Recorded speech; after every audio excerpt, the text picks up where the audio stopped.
Explica melhor, professor! Na aula de hoje vamos aprender um pouquinho mais sobre componentes e instrumentos. Vamos lá?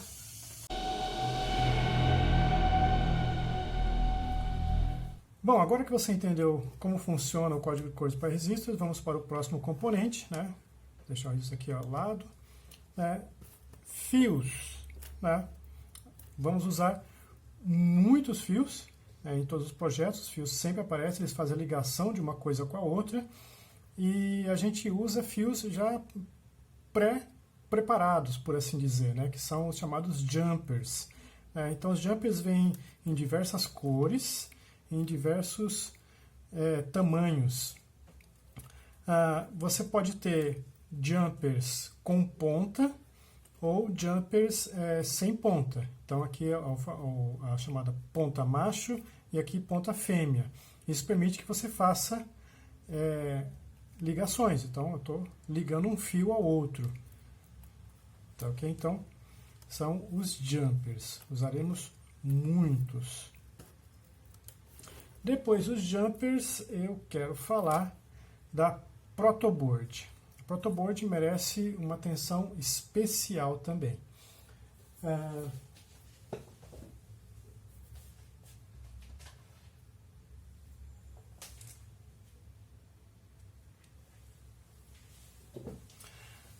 A protoboard ela é feita para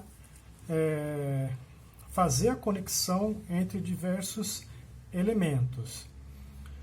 Aqui você tem, nessa protoboard pequena, né, você tem uma parte plástica por cima e embaixo você tem conexões metálicas. Esses pontos é o que você usa para encaixar os componentes. Então, por exemplo, eu quero encaixar um jumper na protoboard. Eu vou encaixar aqui. Então, o jumper vai ficar preso na protoboard. Se eu quiser conectar dois jumpers, eu quero que haja uma conexão aqui, né? Em vez de você soldar, você pode simplesmente usar a protoboard. Então, eu vou conectar o primeiro jumper aqui. E perceba que ainda tem mais 1, 2, 3, 4 orifícios nessa linha. Vamos aproximar aqui. Então, você tem ainda 4 orifícios nessa linha. Em qualquer um desses orifícios, se eu colocar outro jumper, o jumper azul e o jumper verde estão conectados. Há uma conexão elétrica direta entre eles. Então, qualquer um desses 5 furos me garante a conexão entre os dois jumpers. E a protoboard é dessa maneira.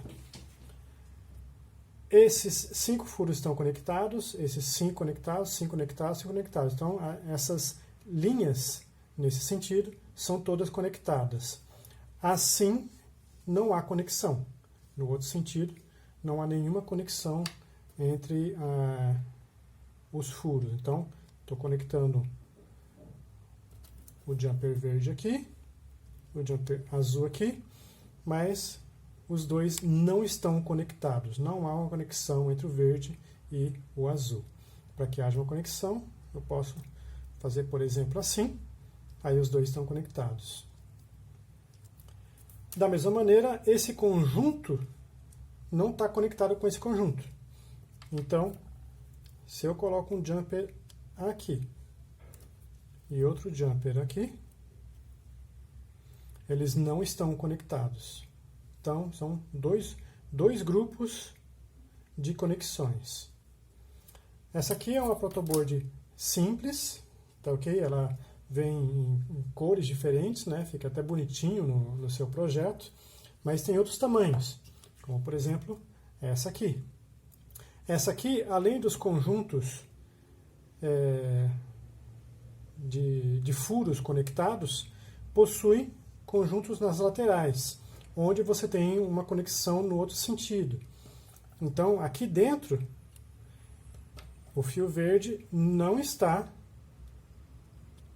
conectado com o azul. Mas se eu colocar aqui fora, o fio verde está conectado com o azul, porque eles estão na mesma linha. Então, dentro as linhas são nesse sentido e fora as linhas são nesse sentido. Então, tem duas linhas aqui e duas linhas do outro lado, né, fazendo conexões. Essa aqui é uma protoboard média e aqui temos uma protoboard grande. Nessa protoboard grande, temos os elementos centrais aqui, que funcionam da mesma maneira nas outras protoboards, e as linhas em outros sentidos. Aqui no meio há uma separação. Então, esse fio não está conectado, o fio verde não está conectado com o fio azul, porque no meio aqui a gente tem uma separação. Então você tem um conjunto nessa direção aqui e outro conjunto nessa direção do outro lado. Tá, okay? Então, existem diversos tipos de protoboards, mas em geral todas seguem o mesmo padrão, né? Essas duas centrais e, né, as laterais em outro sentido. Tudo bem? Apenas a menorzinha que não possui as laterais. Bom, outro elemento que a gente vai usar bastante são os motores. Esse aqui é um motor DC, ou seja, é um motor de corrente contínua, e para fazê-lo funcionar você precisa de uma bateria de corrente contínua. Esse motor é de, provavelmente, como não tem nenhuma marcação, provavelmente deve ser de 6 volts, né? A bateria é de 9, mas como eu sei que é uma bateria que já está meio gasta e há uma certa tolerância, então se você ligar o positivo e o negativo no motor, ele vai girar num certo sentido. Sempre procure ajustar a bateria ao motor que você tem, né? Ele pode não queimar inicialmente, mas se você manter o uso, ele eventualmente vai acabar esquentando e queimando. Então, se você conecta positivo de um lado, negativo do outro, o motor gira. Se você conectar ao contrário, ele também vai girar, só que girar para o outro lado. Esse aqui é um dos problemas que a gente vai tentar resolver um pouco mais para frente, né? Como fazer o motor girar para um lado e para o outro sem precisar ficar girando a bateria. Além do motor DC, temos os servomotores, que serão bastante usados também. Esse aqui é um servomotor, ele gira 180 graus.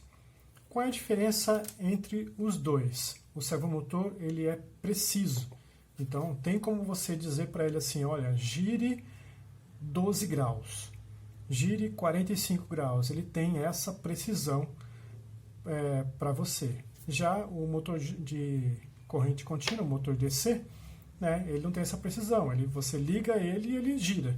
Né? Não tem como você informar para ele girar uma certa quantidade. O servomotor, ele possui essa precisão. Você vai conseguir um controle do quanto que ele vai girar, tá, okay? Para um lado ou para o outro. Então, esse aqui vai girar 180 graus, né? De 0 até 180 você tem um controle sobre ele. No motor comum, você tem duas conexões, tá, okay? Onde você vai ligar a bateria. No servomotor, você tem 3 fios, né? Em geral, o marrom é o terra, né? É o 0, o vermelho é o positivo e o laranja é onde você indica, é o sinal, né? Onde você indica onde você faz o comando, né? Para ele girar da forma que você quer ou quanto que você quer.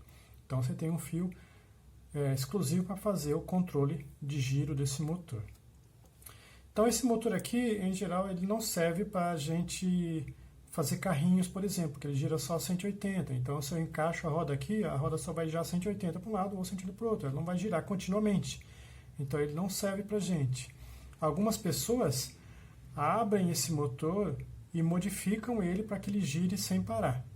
Tá, okay? Então você possui ainda um controle de giro e com giro indefinido. Fica perfeito.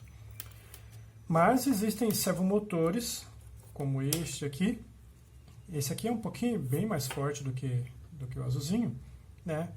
E ele é 360 graus, então ele tem um giro contínuo, né? Da mesma maneira, 3 fios, né, o terra, o positivo e o de sinal, só que agora com um giro de 360 graus contínuo. Esse aqui a gente usa para fazer carrinho, porque aí eu tenho o carrinho com bastante controle, porque eu tenho uma precisão no motor, e girando sem parar para frente ou para trás. Bom, existem ainda muitos componentes, sensores e outras peças que a gente pode usar nas nossas montagens. Mas isso aqui é o essencial para a gente começar a fazer algumas montagens. Então, conforme forem aparecendo novos componentes, a gente vai explicando durante os projetos. Explicado, aluno? Então, até a próxima!